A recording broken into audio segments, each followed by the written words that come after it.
Alrighty, what's up guys, Single Player Nacho here. It's another day and another time for another Resident Evil mystery regarding the very first mansion. Who shot first? What was that? And I know you're sitting there thinking, Nacho, this is a tiny detail. Why are you covering this? Because in the Resident Evil universe, everything is interconnected. One thing leads to the other. I don't want to sound like a velociraptor, but that's true. And this single action, the first shot, will give us a little bit of theory juice. And it helps us investigate where Bravo team was located in the mansion. But even more mysteriously, where exactly the protagonist counterpart was at the time of the first events. Let's say you start up a new game and you pick Jill. So where is Chris located in the mansion? Or if you pick Chris Boulder Redfield, where's Barry at? Is everyone all right? Where's Barry?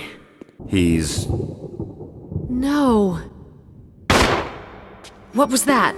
So there it is, the first shot. The most obvious source of where this shot came from was unfortunately from Kenneth Sullivan, Bravo team's chemist. At least you would think that this is the most obvious explanation, because the evidence is right there and it just makes the most sense. The first group of Alpha team members hears a shot, you go investigate, and the very first thing you see is Kenneth's corpse being eaten by a zombie. Poor Kenneth. He was just a chemist, you know? Chemist Kenneth. So Kenneth had to be the one that shot first, right? And the kill seems pretty fresh, but here's the thing about that. The Resident Evil remake lets you watch Kenneth's videotape at the moment he died. You plug in that VHS tape, I miss VHS tapes, and a very brief scene follows.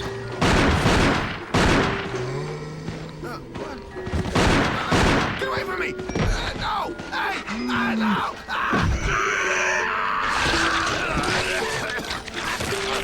Kenneth does not fire off just one shot. He fires off multiple shots, missing his target, and that's when he's eaten. In the world where things make sense, multiple shots does not equate to just one shot. Not only that, but Bravo team arrived at the mansion on July 23rd. Alpha team was sent to investigate on July 24th, a whole day after. So this videotape, I wish it had a date or a time, could have been taken at any point in 24 hours. And just looking at how Kenneth was moving towards the hallway, it seemed like it was the first time he was investigating, and he wasn't familiar with what was going on. So much so that he was completely taken by surprise by this zombie.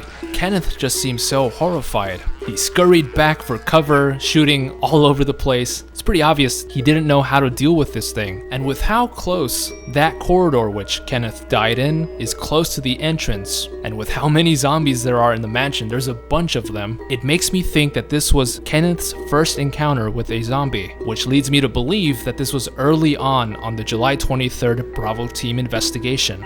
And then there's the death scene. Though, like I said, it does look like a fresh kill. This zombie is chomping on Kenneth, not like it just didn't happen, but like it's been either a couple of hours or some time after it attacked Kenneth. So in theory, Kenneth did not shoot first, though I do believe that this was an oversight by the developers to include multiple shots in Kenneth's death tape. But for the sake of the mystery, let's investigate the other Bravo team members and where they were on July 24th. The next possible suspect is Forrest Speyer, Alpha Team's vehicle and equipment maintenance technician. By the time you come across Forrest's dead body, he's rotten to the core, long gone, and ready to turn into a full-fledged zombie. So this guy's been dead for quite a while. Not only that, it's heavily implied that he was pecked to death by the crows. I don't know how I would react, but if a bunch of crows were trying to peck me to death, I'd probably be shooting in every direction possible, multiple times. And with the status of the Forrest corpse, I'm not gonna say Forrest's body, that's way too many S's. He was probably the first Bravo team member to die in the mansion. So theoretically speaking, not Kenneth, not Forrest, and who knows where the counterpart protagonist is, whether that be Jill or Chris in the mansion at this time. Who else is left? And I think there's a clue as to who shot first in the mansion, and that person is Rebecca Chambers. And now we're all filled up on theory juice. Here it goes. So you first meet Rebecca in the mansion when she's taking care of Richard Aiken after a poisonous snake bite. Rebecca, being Bravo Team's medic, had just returned from a crazy adventure found in Resident Evil 0, and when she arrives to the mansion, she's a little bit more battle ready. She's also taking care of the only other Surviving Bravo team member, this guy would take a bullet for anyone, Richard Aiken. And when you come across these two, they've just gone through some shit. Richard's on the floor, and there's a huge snake next door. Should be a poem. This means that Richard's injuries were pretty recent, which gives credence to the fact that they would be defending against this giant snake, which means Rebecca and Richard were probably shooting guns. And the biggest piece of evidence is this Umbrella Chronicles cutscene, where you get to see some of the Rebecca and Richard adventures in the mansion before Alpha Team arrives. How many shots does Rebecca fire at the giant snake?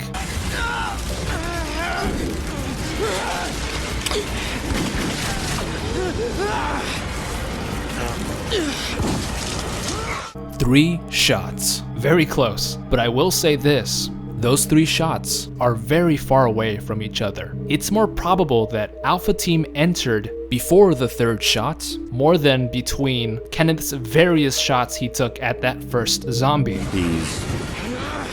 No. What was that? I'll go and check it out. Richard! All right, he's... No. What was that? No! Hey! No!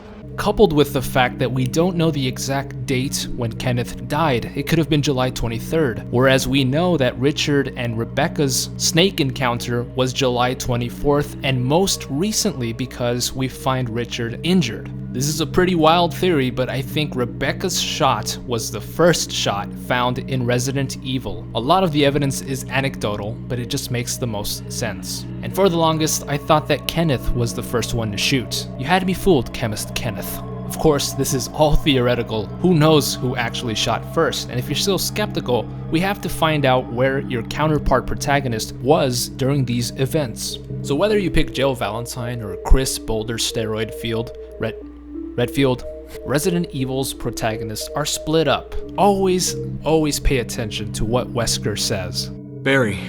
Where's Barry? He's... What was that? That shot is suspected to be Barry's. But we've got to find... What was that? Chris? No. Jill, go and investigate.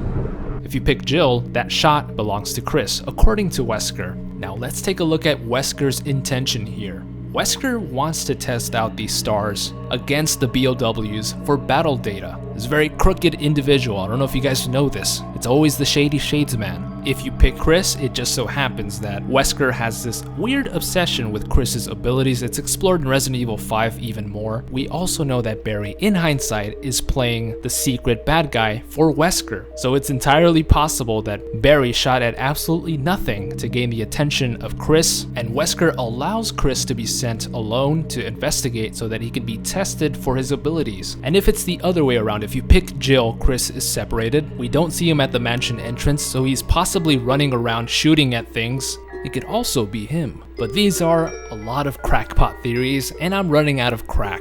I still do think that it was Rebecca that let out that shot. It just matches perfectly with the ongoing events, Resident Evil 0, and Alpha Team's arrival. I think for the average player that's first playing Resident Evil, you would think that that first shot belongs to Kenneth, and it might just be that. I'm really digging in here for all the context of the characters and stuff like that, but I think there's enough evidence to say that it might just be Rebecca who fired off that first shot that set off this whole thing and alerted Alpha Team. Well, Happy New Year, everyone. This is the official final video of 2020. Let's get to 2021. This year was miserable. Thank you guys so much for the support this whole year. Thank you so much. I read all those comments and I appreciate it. Which theory do you believe the most? Is it Rebecca, was it Kenneth, or your counterpart's protagonist? Let me know in the comments below. I'm going to be answering some of your comments through the YouTube story thing. If you guys are interested, be sure to stay subscribed and also subscribe for more horror mysteries and lore. Thank you so much for checking out this video. I hope you guys enjoyed it. Leave a like if you did. And if you have a minute, check out the second channel. Link will be in the description. I do a bunch of random horror game stuff. It's a lot of fun, a lot of crackhead fun. Again, thank you for all the support. Have an awesome rest of your day. And as always, stay single.